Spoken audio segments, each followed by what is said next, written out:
धार्मिक स्थळांवरून आता तुषार भोसले देखील आक्रमक पाहायला मिळतात। अनधिकृत थडगं काढलं नाही तर बजरंग बलीची मूर्ती त्या ठिकाणी बसवू असं त्यांनी म्हटलंय। तर बजरंग बलीची मूर्ती बसवून प्राणप्रतिष्ठा करू असंही तुषार भोसले म्हणाले आहेत। पूर्ण अतिक्रमण निघाल्याशिवाय आंदोलन स्थगित होणार नाही। भाजपा आध्यात्मिक आघाडीच्या तुषार भोसले यांनी हा इशारा दिलेला आहे। सगळा हिंदू समाज एकवट होऊन या अनधिकृत थडग्याच्या समोर आम्ही बजरंग बलीची मूर्ती स्थापित करणार आहोत। कारण आता आमचं ठरलंय, आता रस्त्यात जिथे दिसतील थडगे त्याच्या पुढे उभे राहतील बजरंग बलीची मंदिरे।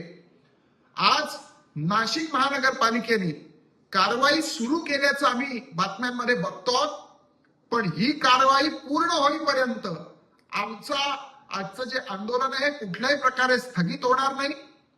जर नाशिक महानगरपालिकेने हे अनधिकृत थडगं हटवलं नाही तर त्याच्या समोर मूर्ती प्राणप्रतिष्ठा करण्याचा आमचा जो निर्णय आहे त्या निर्णयावर आम्ही ठाम आहोत। लोकशाही मराठी ऐका, पहा, जागरूक रहा।